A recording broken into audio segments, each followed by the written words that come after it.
did it again. You went to the garden center for 1 bag of soil, maybe 2 at most.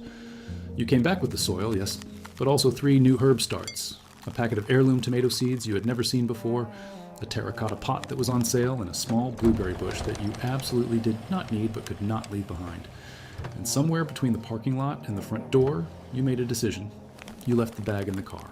You brought in the soil because that was the reason you went. The rest stayed hidden in the trunk until your spouse was in the shower or watching something in the other room.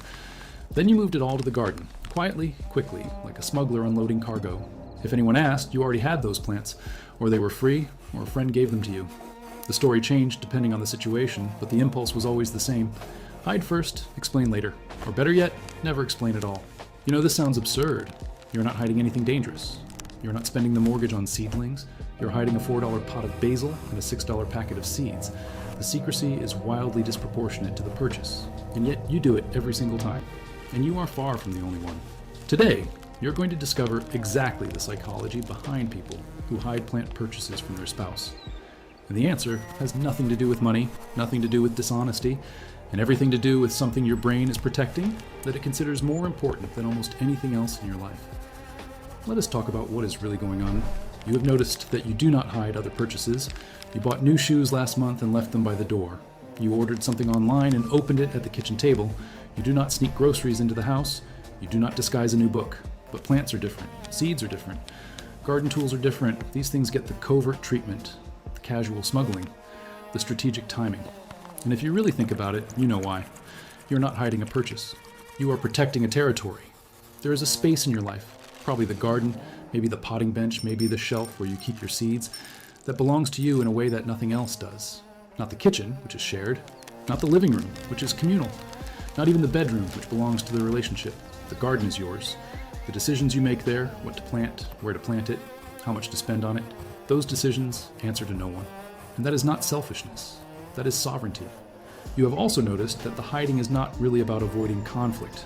Your spouse probably would not care if you told them. They might roll their eyes, they might make a joke, but they would not fight you over a pot of rosemary. The hiding is not about their reaction, it is about yours. The moment you announce the purchase, you open a door to opinions, to questions, to negotiations. Do we really need another tomato plant? Where are you going to put that? How much did you spend this month on seeds? Each question is reasonable. Each question is also an intrusion into the one space where you do not answer questions.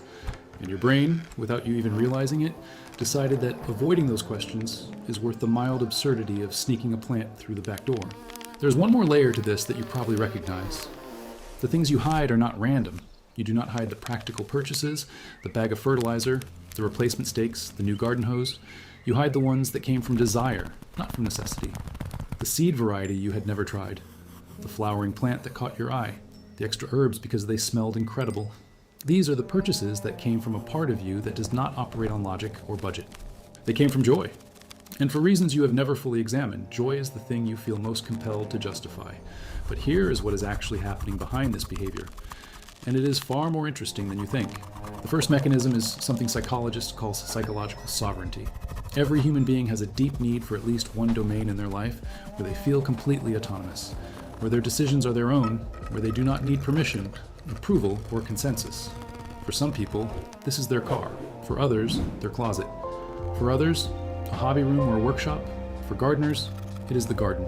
Research in self-determination theory, developed by psychologists Edward Desai and Richard Ryan at the University of Rochester, identified autonomy as one of the 3 fundamental psychological needs, alongside competence and relatedness. When autonomy is satisfied, people report higher well-being, lower anxiety, and greater life satisfaction. When it is threatened, even mildly, the brain responds with protective behavior, not aggressive protection, quiet protection.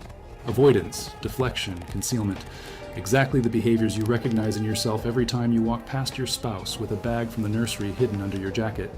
You're not lying about a plant. You're defending the last fully autonomous domain in your life. And your brain has calculated correctly that the cost of a small deception is lower than the cost of opening that domain to negotiation. The second mechanism explains why the things you hide are specifically the ones driven by desire rather than necessity. There is a well-documented phenomenon in psychology called hedonic guilt. It describes the discomfort people feel when they spend resources, whether money, time, or attention, on something purely pleasurable rather than functional. Buying soil is functional. Nobody hides soil. Buying a beautiful flowering plant because it made you feel something when you saw it at the store, that is hedonic. That is pleasure. And pleasure, in a culture that constantly tells you to be productive, efficient, and practical, triggers guilt. The hiding is not about the money, it is about the fact that you spent money on joy. And somewhere in your programming, probably installed by decades of messages about responsibility and practicality, there's a circuit that says joy needs to be justified.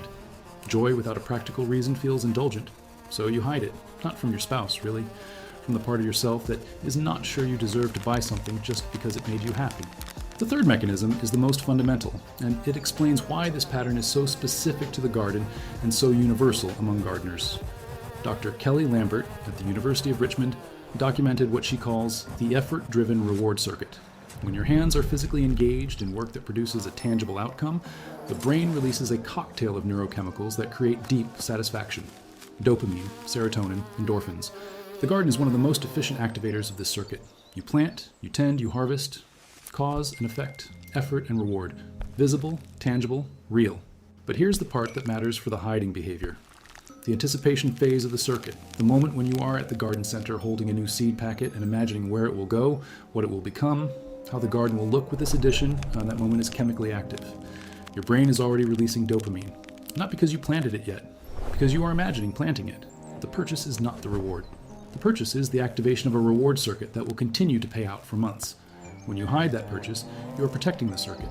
You are preventing anything, a comment, a question, a raised eyebrow, from contaminating the anticipatory pleasure that your brain is already running.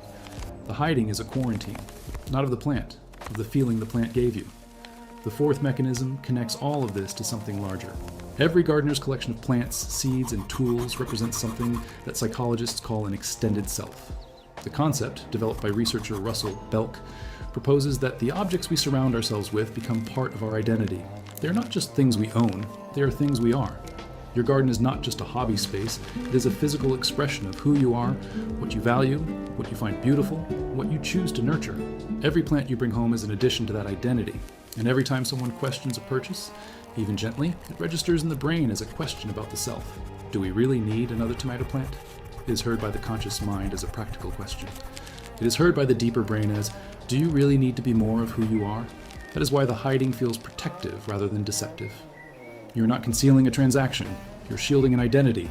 The garden is where you are most fully yourself, and every plant you smuggle in is another piece of that self being quietly, carefully, unapologetically added. So when your spouse catches you carrying a new pot through the back door and asks, did you buy another plant? What is actually happening is this. Your brain identified a living thing that activated your reward circuit, connected it to your sense of identity and autonomy, wrapped it in anticipatory pleasure, and then calculated that the safest way to preserve all of that was to avoid introducing it to the one system in your life that requires negotiation and consensus. You did not hide a plant. You protected a feeling, and the feeling was, this is mine, and it does not need to be approved. The truth is, your spouse probably already knows. They have seen the garden grow. They have noticed the new additions. They know about the seed drawer that keeps filling up. And most of them, the ones who love you, have decided to let you have it. Not because they do not notice, because they understand, even without the science, that the garden is the place where you come back to yourself. And that is worth a few smuggled pots of basil. If this is the first time you're here and you recognized yourself in what you just heard, subscribe. This channel was made for people like us. And tell me in the comments, what is the most ridiculous thing you have ever smuggled past your spouse into the garden? I know you have a story. I want to hear it.